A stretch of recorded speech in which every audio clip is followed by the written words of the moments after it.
Hola, mi nombre es Valentina Navarro Correa. Este es mi trabajo final para la clase de seminario de Historia de la Iglesia, en donde estaré hablando un poco sobre las mediaciones de la Iglesia Católica en el conflicto armado en Colombia y también las mediaciones que se dieron en medio de los procesos de paz entre el gobierno y la FARC y asimismo pues la importancia de entender y de saber estos procesos a la luz de todo ese mensaje cristiano que podemos entender, comprender y analizar a partir de estas acciones. Para comenzar, me gustaría hacer una relación entre el mensaje cristiano y los intereses del cristianismo respecto al tema que voy a hablar, que son precisamente esas mediaciones de la Iglesia Católica. De esta manera, la Iglesia ha tenido una participación en la liberación de secuestrados, tanto del ELN como de las FARC. Con los acuerdos de paz llevados por el gobierno colombiano y la FARC se buscaba un cese al fuego por ambos lados, acabar con esa guerra de más de 50 años en la que la población colombiana había perdido múltiples vidas, en la que los espacios territoriales se habían vuelto un campo total de batalla y miles de personas inocentes se vieron envueltas en esa violencia sin fin que azotaba al país. Así que a raíz de esta problemática en la que la violencia es protagonista, el mensaje cristiano entra a jugar como mediador para acabar con esta. Desde el mensaje que deja Jesús en el Evangelio, esta es de rechazo a la violencia y nunca recurrir a ella, por lo cual se hace lógico que la Iglesia y los cristianos se encarguen de seguir estos preceptos enseñados por Jesús de rechazo a la violencia. De esta manera se pueden conectar estas ideas con el por qué el cristianismo se interesaría por ser partícipe de estos procesos para alcanzar la paz. Entonces, como ya anunciaba el mensaje de Jesús, el cual es contundente frente al rechazo a la violencia, por lo cual la Iglesia como una institución está llamada pues a intervenir en pro de la paz. A esto también se le une la violación de los derechos fundamentales como la vida, y es que esta violencia lo que trae es una deshumanización, por lo que se necesitan instituciones que se interesen, que vean que en el conflicto se está tratando con personas y no con objetos, por lo que la Iglesia y sus proclamaciones con interés por la vida humana serían fundamentales en estos procesos. Además, estos documentos oficiales como la encíclica Pacem in Terris de 1963 se nota cómo por medio de mandatos pontificios la Iglesia está llamada a participar en estos procesos que lleven a la paz. En pro de esta paz, la Conferencia Episcopal de Colombia también ha realizado distintos programas como la Comisión por la Vida, la justicia la justicia y la paz para atender a víctimas del conflicto y precisamente apostar por eso que le interesa al cristianismo, la reconciliación y la paz, mostrando que las labores de la Iglesia comenzaron antes de los diálogos en La Habana, y al ser este un conflicto tan antiguo y hasta pues la Iglesia como institución muy bien puesta aquí en Colombia obviamente ha participado de estos procesos. Entonces, eh, también hay que nombrar que para la inclusión de la Iglesia en los diálogos de paz que inicialmente solamente fueron entre el gobierno y las FARC, se le escribió una carta al Santo Pontífice pidiendo que se interviniera para llevar a cabo mejor el proceso. Un actor social que estuvo activo en estos procesos fue Monseñor Omar Alberto Sánchez. Y es que vemos cómo se puede rastrear en el marco de los diálogos de paz que se están dando. Este monseñor fue nombrado precisamente en el 2011 como obispo de Tibú, una de las regiones del norte de Santander más afectadas por el conflicto armado, con 26 desplazamientos forzados solo entre 2002 y 2015, por lo que en ella se debían llevar a cabo conversaciones entre distintos grupos como campesinos, indígenas, además sostener diálogo frente a unas protestas que fueron convocadas por campesinos en el año 2013, y además siendo monseñor partidario de todos estos espacios de diálogo, afirmando que si no se escucha no se pueden llegar a acuerdos porque no se han reconocido las diferencias, lo que muestra cómo monseñor pone en práctica el mensaje cristiano buscando reconciliación y paz en el territorio del Catatumbo, en el que la violencia seguía siendo totalmente latente. También hay que decir que Monseñor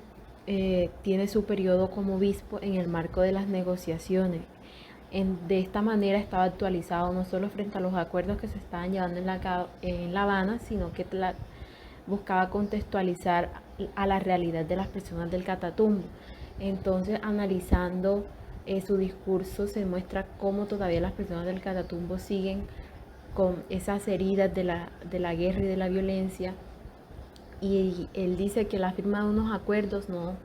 solucionaban absolutamente todos los problemas, porque es que ya la sociedad tenía una configuración, un orden social, unas dinámicas económicas predispuestas precisamente por la violencia, y para erradicar esto se necesitaban de muchos más años, más allá de solo la firma en papel, que es importante, pero que de verdad se necesitaba verdaderas acciones y verdadero compromiso por parte del Estado con las regiones. Precisamente este discurso de Monseñor Omar está cargado del cristianismo, humanizando los diálogos que lleva el gobierno con la FARC, dando nombre propio a los actores afectados por el conflicto.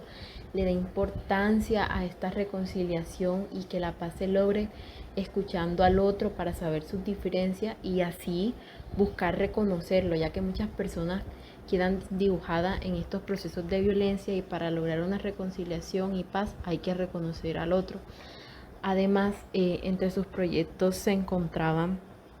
uno por la defensa de la vida, que se llamaba el Tren de la Vida, en donde se le hizo un llamado a los jóvenes del Catatumbo a que mostraran sus propuestas para tener una paz en la región. Entonces ellos organizaban estos espacios de diálogo con los jóvenes para precisamente exponer estas propuestas para la paz. En los documentos oficiales se puede encontrar también la postura del cristianismo frente a la situación del conflicto armado en Colombia. Uno de ellos, y precisamente este es después de la firma de los acuerdos de paz, es en la carta pastoral de CLAI, que es el Consejo Latinoamericano de Iglesia. En este se evidencia la postura cristiana frente a esos acuerdos de paz y la resolución del conflicto armado. Luego de la firma del acuerdo de paz en 2016, el Consejo Latinoamericano se expresa por medio de este y busca acomodar y expresar sus sentimientos respecto a lo que estaba sucediendo en el momento. Desde todo el inicio de la carta se hace notoria la postura del cristianismo, hacen mención sobre defender los derechos humanos, tener presente que se debe trabajar por la paz, ya que esta es la propia enseñanza de Jesús. Además, un comentario que llama la atención, que es el de acompañamiento pastoral a todas las víctimas, y como ya se mencionaba en el mensaje cristiano, siempre va guiado a la paz y no a la violencia, y precisamente dirigido al humano, a la humanización de cada persona. Hacen mención de las propuestas que el gobierno y la FARC firmaron, como la no repetición y justicia para las víctimas, lo cual detrás de este discurso lo que hace es humanizar precisamente, y la cual también debe ser guiada por la Iglesia, como lo menciona Fernán González. Precisamente lo que se busca es y que la Iglesia ayude a humanizar el conflicto. Por último, la importancia de conocer estos discursos religiosos del poder religioso debe conocerse, estudiarse, ya que en ellos se encuentran todas estas ideologías, ideas que no se quedan estáticas en el tiempo, y que precisamente a partir de ellas es que se pueden entender las ideas que rondan en nuestro presente y cómo fueron forjadas, porque ya muy bien nos enseñaban Roland Barthes y Michel Foucault sobre el lenguaje y cómo este no es inocente y se utiliza precisamente para condicionar a la sociedad. De esta manera es imposible querer entender ideologías de hoy intentando apartar, quitarle visibilidad a cierto discurso con la excusa de que es religioso, porque las ideas no se forman a partir del pensamiento o ideas de solo cierto grupo, solo cierta persona, o como es en el caso de nuestro país, Colombia, el monopolio religioso terminó con el Estado laico del 91, así que para entender las ideologías de hoy se debe conocer todos esos discursos religiosos que siguen latentes en la sociedad, y a partir de ellos sí sacar unas conclusiones, porque la religión no es algo